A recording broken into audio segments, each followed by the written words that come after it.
നമസ്കാരം. മലയാളി വാർത്തയിലേക്ക് സ്വാഗതം. ഓപ്പറേഷൻ നുംഖോറിനെ കുറിച്ച് നമ്മൾ കഴിഞ്ഞ ഏതാനും മാസങ്ങൾക്ക് മുമ്പ് ചർച്ച ചെയ്തതാണ്. അതായത് ആഡംബര വാഹനങ്ങൾ ഭൂട്ടാനിൽ നിന്നും നികുതി വെട്ടിച്ച് ഇന്ത്യയിലേക്ക് കടത്തുന്നു എന്ന കുറ്റകൃത്യത്തെക്കുറിച്ചുള്ള കസ്റ്റംസിന്റെ അന്വേഷണമാണ് ഓപ്പറേഷൻ നുംഖോർ.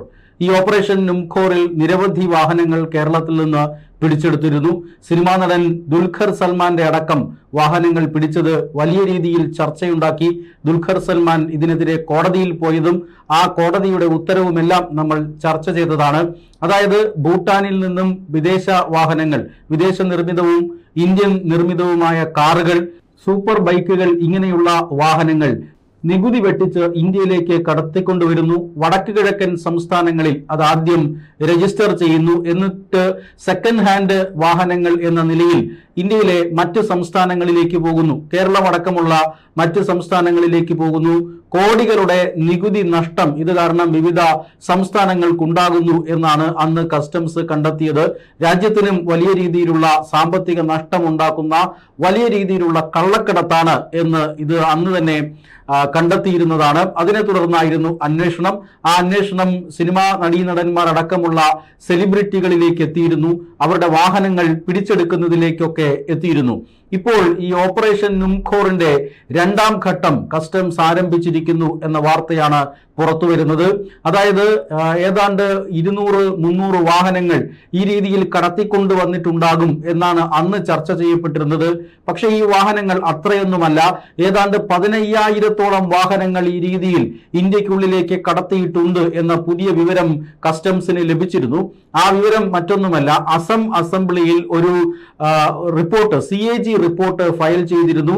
ആ CAG റിപ്പോർട്ടിലാണ് ഞെട്ടിക്കുന്ന കണ്ടെത്തലുണ്ടായിരുന്നത്. അതായത് സംസ്ഥാനത്ത് നടന്ന 12,000-ലധികം രജിസ്ട്രേഷനുകൾ, വാഹന രജിസ്ട്രേഷനുകൾ ഇത്തരത്തിൽ ഭൂട്ടാനിൽ നിന്ന് കടത്തിക്കൊണ്ടുവന്നതാണ് എന്ന് സംശയിക്കുന്നുവെന്നാണ് ഈ CAG റിപ്പോർട്ടിൽ ഉണ്ടായിരുന്നത്. അതിനെ തുടർന്ന് നടത്തിയ അന്വേഷണത്തിൽ 12,000-ലധികം വാഹനങ്ങൾ അസമിൽ മാത്രം ഇത്തരത്തിൽ രജിസ്റ്റർ ചെയ്തിട്ടുണ്ട്. പശ്ചിമ ബംഗാൾ പോലെയുള്ള സംസ്ഥാനങ്ങളിൽ ഇതിലും കൂടുതൽ വാഹനങ്ങൾ രജിസ്റ്റർ ചെയ്തിട്ടുണ്ട്. അങ്ങനെ 15,000-ലധികം വാഹനങ്ങളാണ് ഇത്തരത്തിൽ കള്ളക്കടത്ത് നടത്തി ഭൂട്ടാനിൽ നിന്നും ഇന്ത്യയിലേക്ക് കൊണ്ടുവന്നിട്ടുള്ളതും. ഈ പറയുന്നത് പോലെ അസം, അതുപോലെ തന്നെ പശ്ചിമ ബംഗാൾ തുടങ്ങിയ സംസ്ഥാനങ്ങളിലേക്ക് കൊണ്ടുവന്നതെന്നും അവിടെ നിന്നും മറ്റ് സംസ്ഥാനത്തേക്ക് പോയതെന്നും കസ്റ്റംസ് പിന്നീട് കണ്ടെത്തുകയാണ് ചെയ്തത്. അതിന്റെ അടിസ്ഥാനത്തിൽ ഭൂട്ടാൻ അധികൃതരുമായി ഒരു ചർച്ച ഇന്ന് ആരംഭിക്കുകയാണ്. ഈ ചർച്ചയിൽ പങ്കെടുക്കാനായി ഭൂട്ടാൻ കസ്റ്റംസിന്റെ സംഘം ഇപ്പോൾ കേരളത്തിലെത്തിയിരിക്കുകയാണ്. കേരളമാണ് ഈ ചർച്ചയ്ക്ക് വേദിയാകുന്നത്.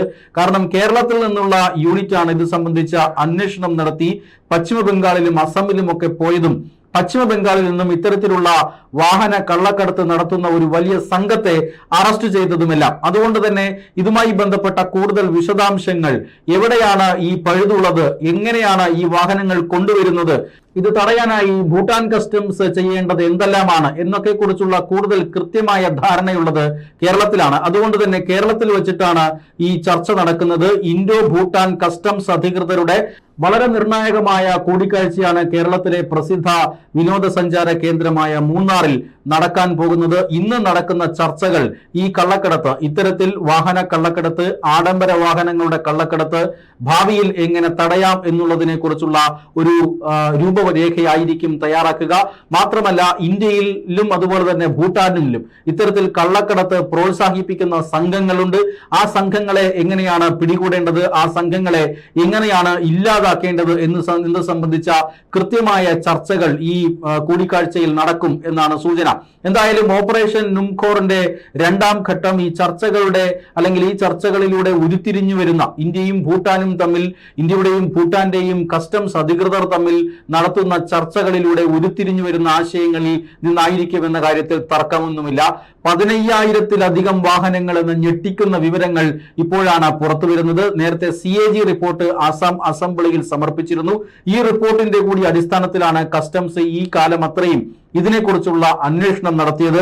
ആ അന്വേഷണത്തിന്റെ ഭാഗമായിട്ടാണ് ഇപ്പോൾ ഈ വൻ കണ്ടെത്തൽ നടത്തിയിരിക്കുന്നത്. ആ കണ്ടെത്തലിന്റെ അടിസ്ഥാനത്തിലാണ് ഇന്നിപ്പോൾ ഇന്ത്യയും ഭൂട്ടാനും തമ്മിലുള്ള ചർച്ച നടക്കുന്നത്. ഭാവിയിൽ ഇത്തരം കുറ്റകൃത്യങ്ങൾ അത് ആവർത്തിക്കപ്പെടാതിരിക്കാനും അതിനുശേഷം ഇത്തരം കുറ്റകൃത്യങ്ങൾ പിടികൂടുന്നതിനും ആവശ്യമായ നടപടികൾ സ്വീകരിക്കുക എന്നതാണ് ഈ കൂടിക്കാഴ്ചയുടെ പ്രധാനപ്പെട്ട അജണ്ട. എന്തായാലും വാഹനങ്ങൾ ഇനി കടത്തിക്കൊണ്ടുവരുന്നവർക്ക് വലിയ ശക്തമായ മുന്നറിയിപ്പ് ഇന്ത്യയും ഭൂട്ടാനും നൽകുകയാണ്. നികുതി വെട്ടിച്ച് ഇന്ത്യൻ സമ്പദ് വ്യവസ്ഥയ്ക്ക് കോടികളുടെ നഷ്ടമുണ്ടാക്കിക്കൊണ്ടാണ് ഈ കള്ളക്കടത്ത് സംഘം പ്രവർത്തിക്കുന്നത്. ഈ കള്ളക്കടത്ത് സംഘം നേരത്തെ സൂചിപ്പിച്ചതുപോലെ തന്നെ വാഹനങ്ങൾ, വിദേശ നിർമ്മിതമായ ആഡംബര വാഹനങ്ങൾ നികുതി വെട്ടിച്ച് ഇന്ത്യയിലേക്ക് കള്ളക്കടത്ത് നടത്തുന്നു. അതിനുശേഷം വ്യാജ രേഖകൾ ഉപയോഗിച്ചാണ് അസം, പശ്ചിമ ബംഗാൾ, ത്രിപുര ഇങ്ങനെയുള്ള വടക്ക് കിഴക്കൻ സംസ്ഥാനങ്ങൾ, അതായത് ഭൂട്ടാന്റെ ഏറ്റവും അടുത്ത് കിടക്കുന്ന സംസ്ഥാനങ്ങളിൽ രജിസ്റ്റർ ചെയ്യുന്നത്. അതിനുശേഷം സെക്കൻഡ് ഹാൻഡ് വാഹനങ്ങൾ എന്ന നിലയിലേക്കാണ് ഇത്തരത്തിൽ വളരെ കുറഞ്ഞ വിലയിൽ, കുറഞ്ഞ നികുതിയിൽ ഈ ആളുകളിലേക്ക് എത്തുന്നത്. ഇങ്ങനെ കുറഞ്ഞ വിലയിൽ ലഭിക്കുന്നത് കാരണം ഇത്തരത്തിലുള്ള വാഹനങ്ങൾക്ക് വൻ ഡിമാൻഡാണ് മറ്റ് സംസ്ഥാനങ്ങളിൽ, കേരളം അടക്കമുള്ള സംസ്ഥാനങ്ങളിൽ ഉള്ളത്.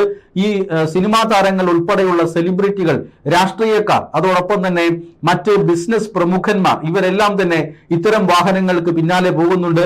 ഇത് ഈ രാജ്യത്ത് വൻ ഡിമാൻഡ് സൃഷ്ടിക്കുന്നുണ്ട് ആഡംബരക്കാറുകൾക്ക് വേണ്ടി. ഇതാണ് ഈ കള്ളക്കടത്ത് സംഘം മുതലാക്കുന്നത്. വൻ സാമ്പത്തിക നേട്ടത്തിന് വേണ്ടിയിട്ടാണ് ഭൂട്ടാനിൽ നിന്നും ഇത്തരത്തിൽ ആഡംബര കാറുകളും സൂപ്പർ ബൈക്കുകളും ലോറി വരെയും കടത്തിയിട്ടുണ്ട് എന്നാണ് കസ്റ്റംസ് അധികൃതർ നൽകുന്ന സൂചന. ഇതിന് ശാശ്വതമായ പരിഹാരം നൽകാനും ഈ കള്ളക്കടത്ത് ശാശ്വതമായി തന്നെ തടയാനുമായിട്ടുള്ള മാർഗങ്ങളാണ് ഇനിയിപ്പോൾ ഇന്ത്യയുടെയും ഭൂട്ടാന്റെയും ഈ കസ്റ്റംസ് പ്രതിനിധി സംഘം ചർച്ച ചെയ്യുക.